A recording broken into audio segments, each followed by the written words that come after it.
anything that we do is all about making sure that our product is the best that can be and not dipping in quality. So that's why we do what we do. Hey there, everybody out there in dirty linen land. You're listening to Dani Valent, and I'm thrilled to be with you for another chat about food, drinking, being together, all the good stuff. Sometimes you hear about a cafe or a restaurant and immediately start imagining the life that would enable you to weave your days in with its opening hours. That's how I feel about Cafe Lewi. I haven't been there, but I can almost taste the coffee. I haven't eaten the breakfast bun, but I can imagine the yolky ooze. I haven't been in for aperitivo, but I can feel the glow. And I haven't tasted the famous Mr. Pistachio dessert, but I'm checking flights to Sydney as I look at pictures of it. Cafe Lewi is in Lewisham, a suburb that's not very far from many great places to eat, but it's still a bit light on for venues that food and wine appreciating locals can fall in love with. It's owned by a chef and a pastry chef with plenty of fine dining experience, John Laureti and Isabella Leva Laureti. It's John we're chatting to today. Welcome, John. Thank you for having me. So good to have you on the show. Tell us a bit about Cafe Lewi. Yeah, well, Cafe Lewi started in a little house in Mornington during COVID, I guess, where we started making pastries from home and in lockdown, and then sort of moved back to Sydney because all of our family was here at that time. And ever since then, was that 5 years ago now, we were looking for a little shop just to come bring the whole business together in a sense. And yeah, we found a little terrace in Lewisham. And this whole journey to where we were to where we are now has taken a bit of time, but we wouldn't change it for a thing. And yeah, it's just good to be up and running and people coming in, smiles on their faces and just happy to be with us. Yeah, well, 5 months in, I guess it's still very fresh, but you've had a little sense of the rhythm of the neighbourhood. What sort of place did you aim to create? Initially it was, we chopped and changed a lot, just sort of seeing what the trends were around sort of Sydney and going through that and seeing what people wanted as locals in our suburb as well. Initially, the idea for Cafe Lewi was to be a bakery because Izzy does some amazing things. But then it sort of turned into, okay, what does this area need? And we thought a full-fledged cafe was the thing to do.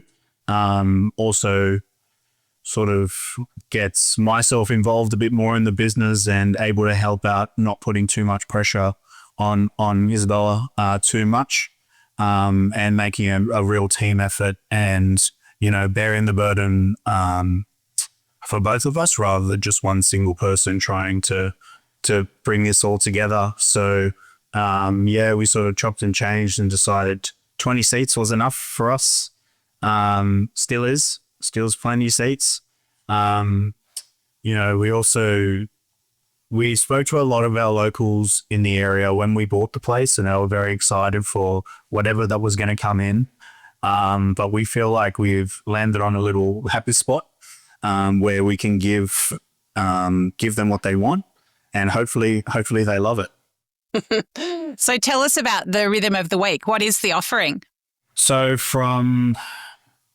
we do breakfast and lunch Tuesday to Sunday. And then Wednesday nights, we've just started a steak frites night, which is every Wednesday.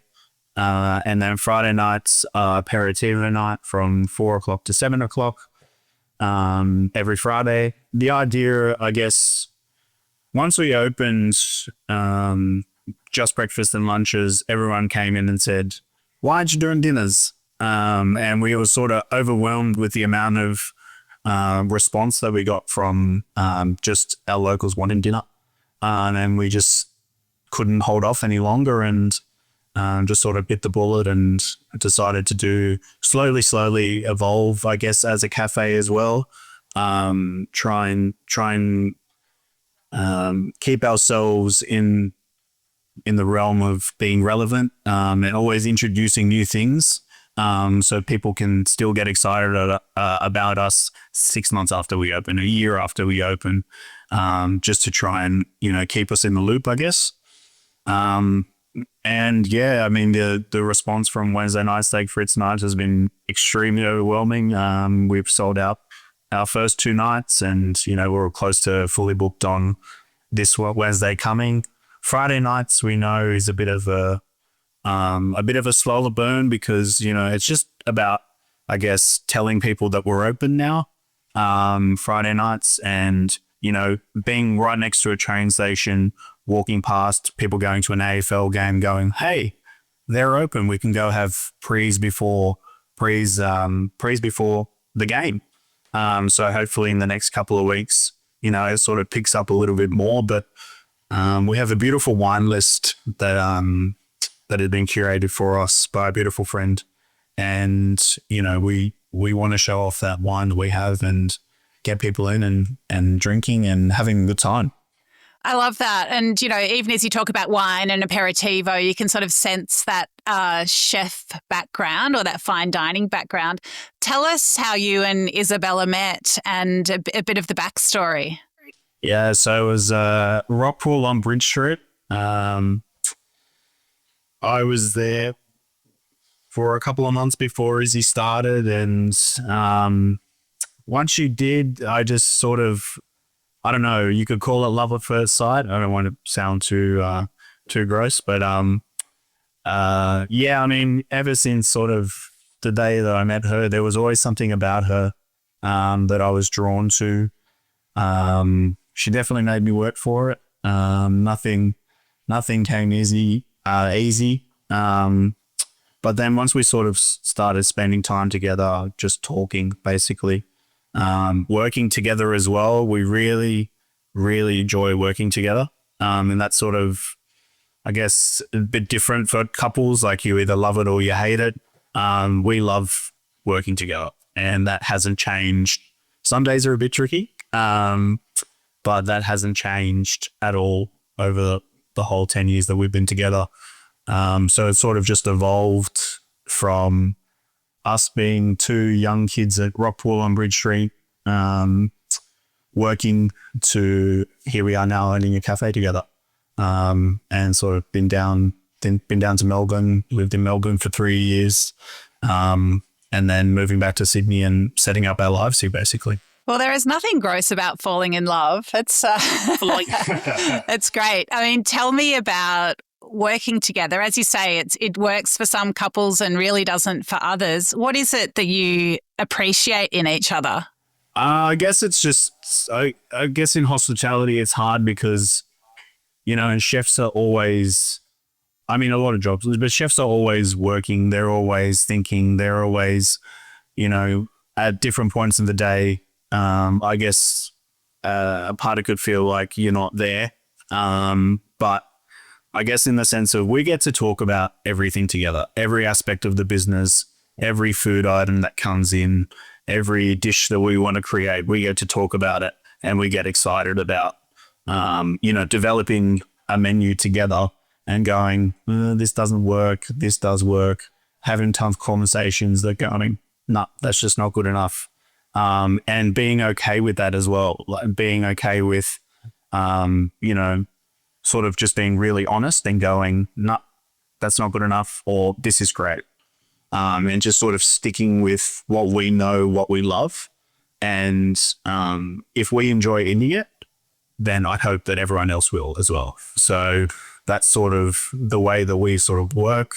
I mean, every day has a different challenge, and we never know what to expect in a day, but we're always together, and that's what, as long as we're together, then we can build on that and take on well, basically.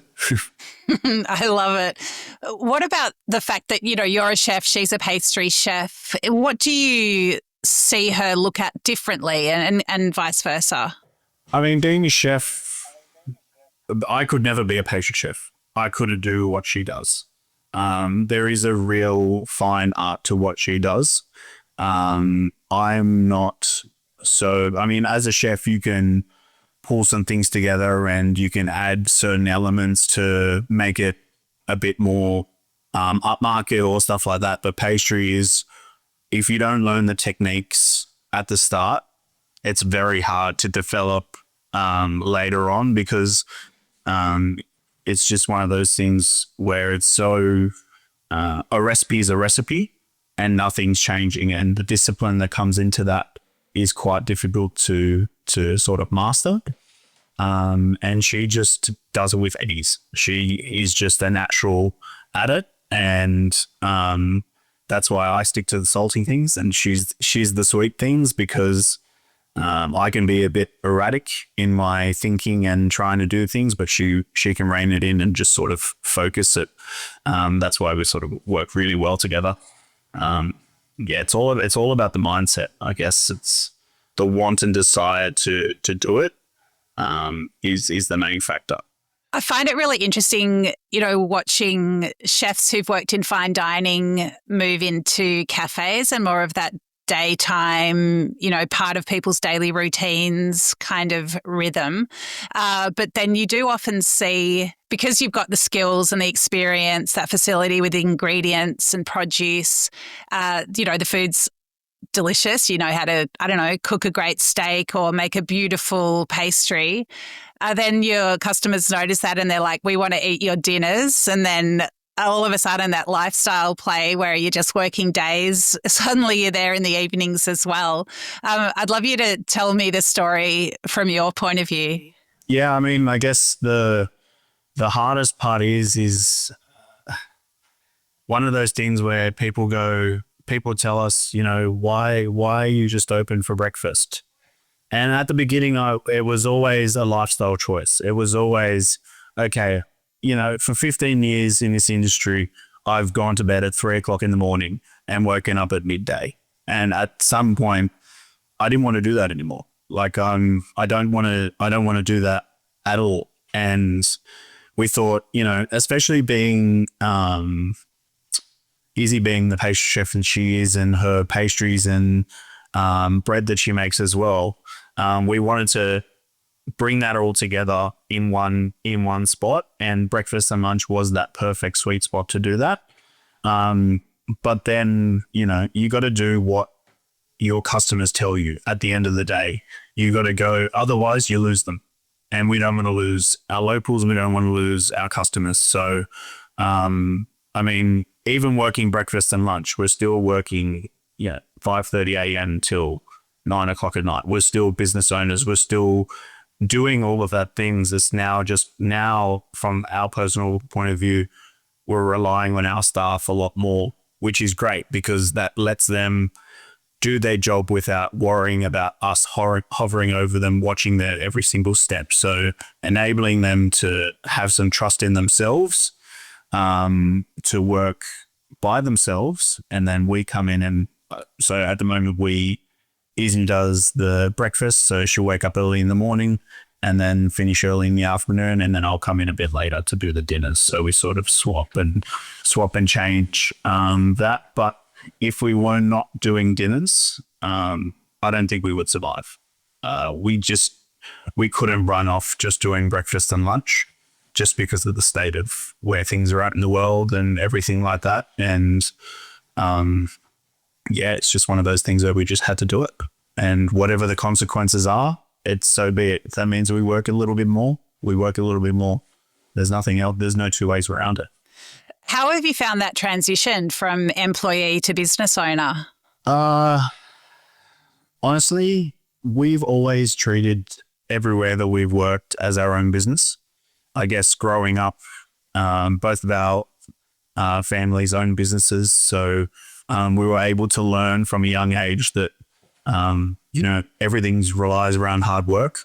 And if you always think business first, then you're already sort of halfway there.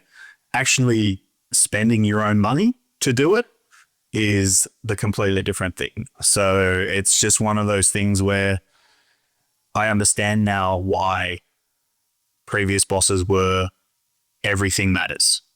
Every single cent matters. And it's a very hard thing to teach somebody because at the end of the day, they're not in your position. So it's one of those things where, it's been quite tough to sit here and look at spreadsheets and go, oh my goodness, this is terrifying. And, when people don't walk through the door for breakfast or don't walk through the door for lunch and you're staring at that door going, what am I going to do? What am I going to do? Constantly feeling that pressure is sort of something that we have to get used to because that's what business is. We can't be busy 24 hours a day. It doesn't work like that. Otherwise, we'll burn out. So it's just about finding that balance of, just being a level-headed and just saying what we're doing is right. The food that we're serving, the service that we're giving is where we want it to be, and then just letting it happen naturally rather than trying to force it. So, yeah. Oh, wow. I mean, I could really feel that moment, like that spreadsheet moment and the deep breaths that you must have to take and that sort of doubling down on your intention and your reasons for doing it, but also that wrestle with being responsive to your customers, even if it pulls you a little bit away from, the hours that you wanted to sleep or maybe an ingredient that you wanted to use or whatever it might be. I mean, take me deeper into that moment. Like, what's it like for the two of you? I guess the produce side of things as well. Like, we work with some amazing suppliers and stuff like that. But, we can have all the most beautiful produce in the world, but as a cafe, you can't actually implement all that beautiful produce onto one menu because then your menu blows out to prices that nobody wants to pay, especially for breakfast. We have all this beautiful produce that we have to try and work into the menu in smaller quantities and, maybe we add, a beautiful from a farm somewhere in New South Wales, but it has to be a very small element to it. So, our suppliers are saying we have beautiful produce, we have all this, but we can't implement that just yet because of the cost of everything at the moment. We're paying for everybody's fuel to get us deliveries. Nobody's telling, we can't say to a customer, hey, we pay an extra $200 a week to get our deliveries. I can't physically go and get those deliveries. So that's just something that we have to bear as a business. And we can't just hike up our prices. Otherwise, nobody will come back. And everybody will just go, well, they're just being greedy. But we don't want to do that. So we try and sort of have maybe one pastry or one item on the menu that is more of a luxury item, and then sort of go from there, I guess. And that's why with our add-on section as well, you can either come in and be really bougie and have caviar on your omelette, but if you just want to come in and have an omelette, that's totally fine. So if you want to come in and have some great produce, the options are there for you to add it on.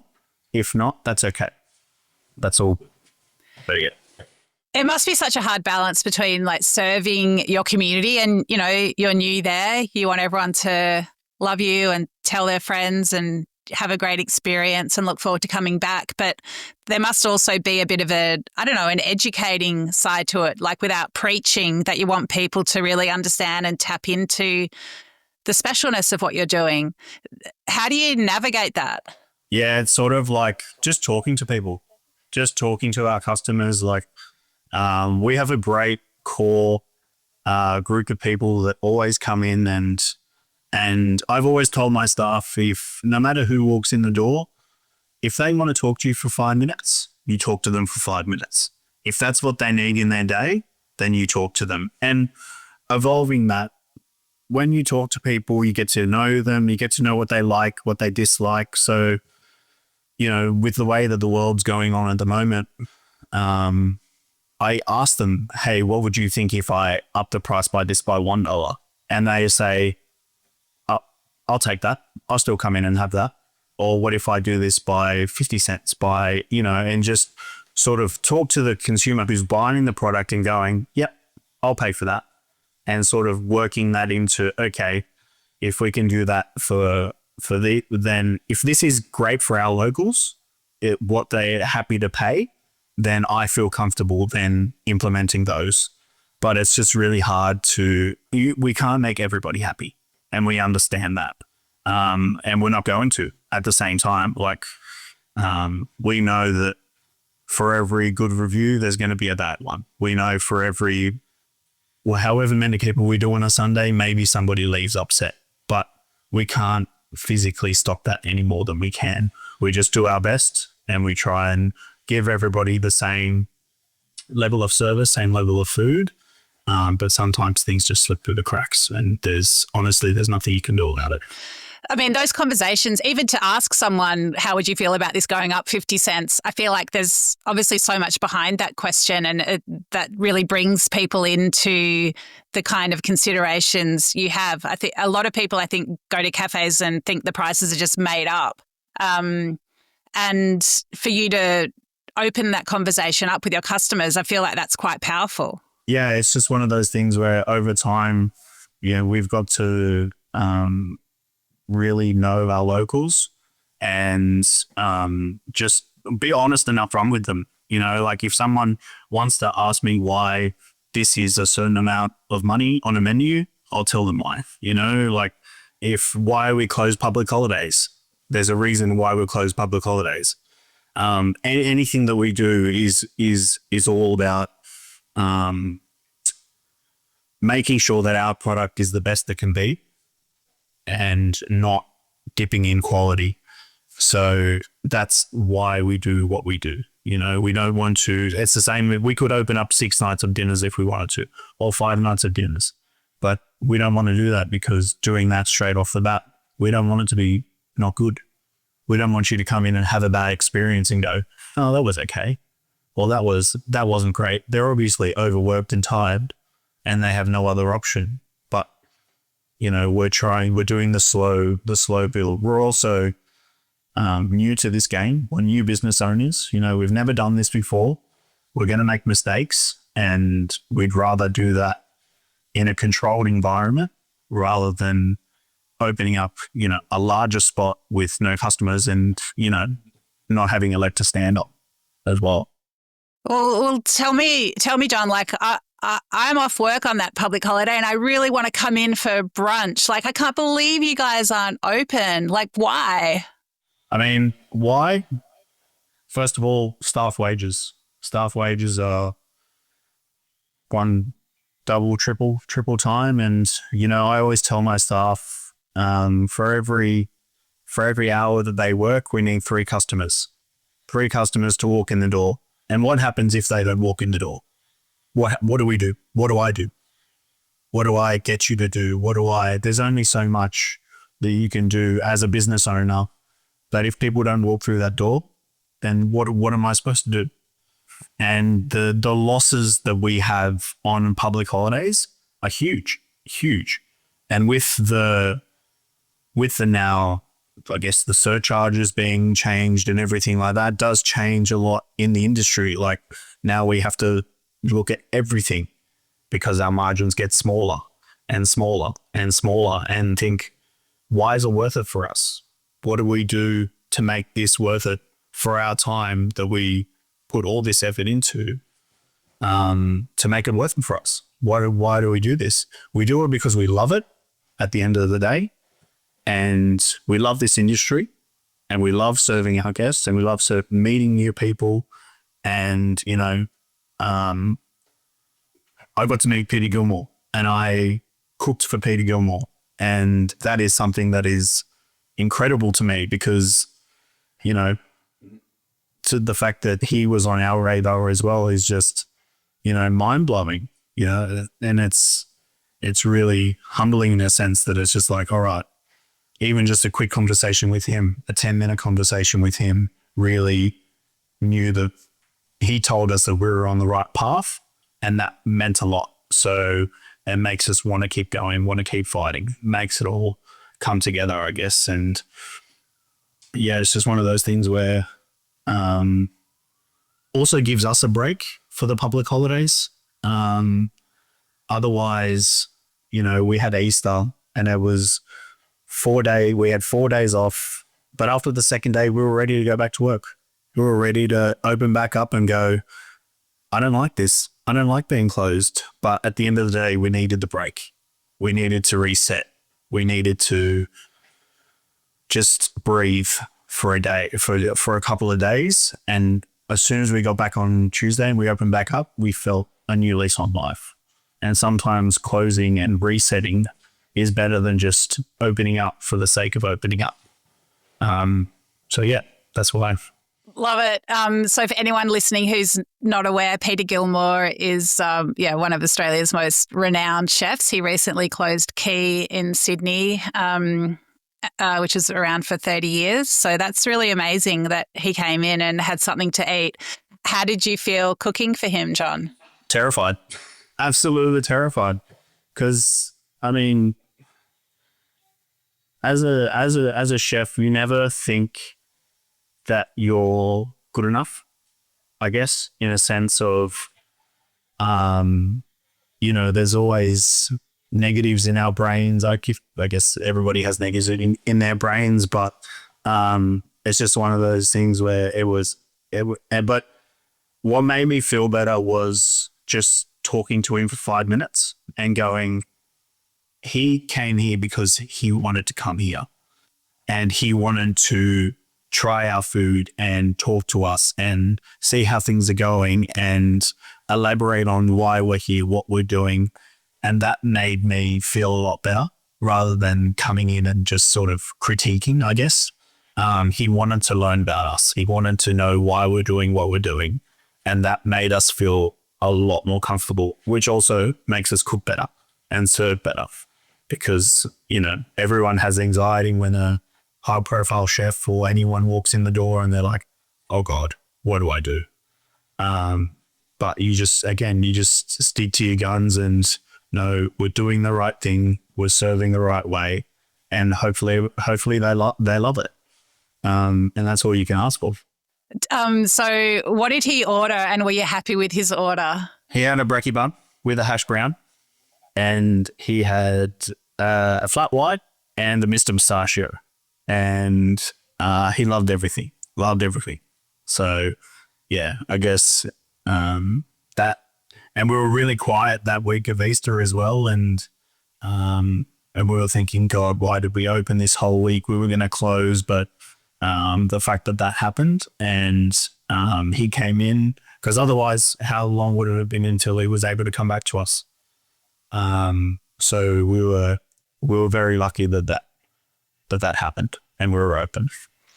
That's such a heartening story. I absolutely love it. But it also makes me think we all have that power to come into a business and change someone's day just with our attention and our appreciation, our presence even. Yeah. I mean, it's anyone can come in and change your day. Anyone that walks in the door, at the start, we had people who came in and told us we were too nice of a cafe and, we had nice tables and nice chairs, in a sense of what are we doing? Why don't we have stools? Why don't we have this? Why don't we have that? And my response to that was, why can't we have nice things? What's wrong with having something nice? I don't understand why we can't have a whole package in one. So I don't understand that, that sort of, but also at the same time, I'm more than happy to talk to someone if they do have that passing comment and going, but why can't we? What's stopping us from doing that at the same time, and I guess that's the hardest thing to sort of deal with is those those comments, because they really get to you. It's like a negative review. It's has the same effect, everyone always harps on about the negatives, and that's the hardest part is trying to, once you do get a negative, trying to find the positive and just keep reassuring yourself at the same time. I know negative reviews can really impact people that work in a business or own a business. I mean, how do you process them? And if you stand in the shoes of the person who's written that review, like, is there something you'd rather they did? I don't personally like reviews. I understand their importance. I get that a lot of people use reviews as a sort of a standard of this is my expect. For me, if someone walks into a cafe or a restaurant with a really, really high expectation, I think you're setting yourself up for failure. I think you just got to go in, have your own experience. And at the end of the day, if something bad happens, maybe it's just an off night. Maybe, then no business is going out of their way to ruin your night. And at the same time, with a review, if it has warrant, if we look at it and go, okay, there's warrant to this review. What's our process? Is it wrong? Are we serving something that's not good? We go through that whole process. And if the customer turns out being right, then we change and we go from there. And we learn from, okay, our coffee machine wasn't up to standard, or our system wasn't up to standard. How do we get better? But some are just, you just look at them and you go, okay, and just let it go and try and brush it off and go, okay, we got another review that said we're great. It's just one of those things where you're always going to have some sort of negative feedback. But at the end of the day, no one is going out of their way to ruin your day. No one is. That's not how it works. That's not hospitality. Extremely well said. It's true. Like, sometimes the tone of a 1-star review is as though someone has personally been attacked with a bad coffee. It's like I've learned so much through this whole experience about coffee. It's a science, it's an art. It's like wine. It's not easy. And to keep on top of a coffee machine that changes when there's humidity, when there's different, whatever it is, it changes from one coffee to the next coffee. And if you're not on top of it all the time, yeah, you can serve some pretty bad coffees. That's what happens, but again, that's down to training, that's down to systems and sort of staying on top of every single element of the business, which is really difficult because when you're trying to prep for everybody that walks in the door, plus, run a business, it does get a bit, everything always happens at the same time as well. So it's never easy. It's never, yeah. Well, flipping that, I would say it's always great to appreciate a good coffee, and appreciate the barista that's making it, because, as you say, there are so many variables. It's more or less, it's almost always going to be too cheap for what it really is, and all the work that's gone into it. So, yeah, gratitude for coffee. I'm a believer of, I guess, same with wine. I either like the wine or I don't like the wine. But for coffee, for me, I used to drink an espresso with cold milk, it doesn't bother me. I enjoy the taste of coffee no matter what, I don't deconstruct a coffee. I just drink it and I enjoy it because I love the flavor of coffee. And sometimes, if it's a little bit too hot or if it's a little bit cold, it doesn't bother me. It's at the end of the day, I'm happy to drink it because somebody else has made it for me and I didn't have to do that. Yeah, what are you, a reasonable human or something? Well, I try to be. John, it really feels like you've got such an innate sense of hospitality, and just a true belief in that relationship with customers. But you've trained as a chef. You've often been not directly in touch with those people that you've been feeding. Where does this come from for you? I guess being, there's two parts to this.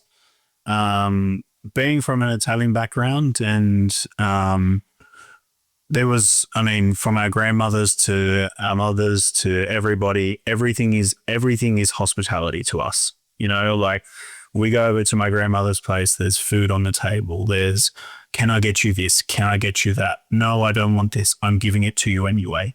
And it's just one of those things where it's always about giving. And that's just the way we were raised from both sides, for Izzy and I. So no matter what we did, it was always family orientated, and there was always a reason to bring someone food or bring someone something or offer your services in a different way, or just be there, I guess. And and fine tuning these skills. We worked with some amazing hospitality professionals, especially in Mornington at Point Leo, and getting to pick their brain and how they work and how they interacted with customers was just really eye-opening to me. And it was just one of those things where it's just like, this is hospitality to me. And I guess reading also Unreasonable Hospitality. I don't read books. I can't physically sit down and read a book, but reading that book really did open my eyes and go, okay, what's hospitality missing these days? You know, and just sort of looking at, yes, the dollars matter, but the hospitality matters as well, and what you give people and their experience. I love it. So for people who aren't aware of that book, Will Gadara wrote a book called Unreasonable Hospitality, which is just talks a lot about going above and beyond for guests. Lots of great anecdotes and tips, I guess, in it. But yeah, bit of a Bible. John, what a privilege to chat to you.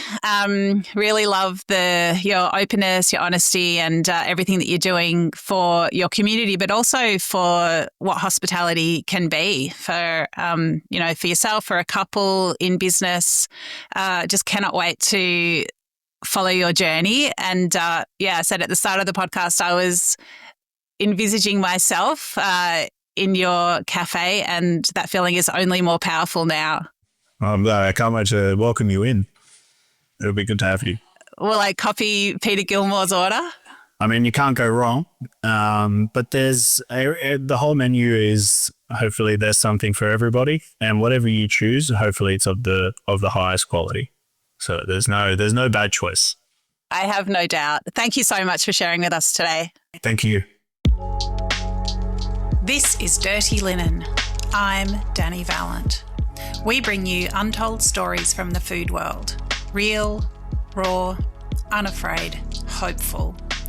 We're driven by a belief that food provides endless opportunities for learning, connecting, and creating the world we want to live in. Delicious, open-hearted, meaningful. If you know a story that needs telling, get in touch.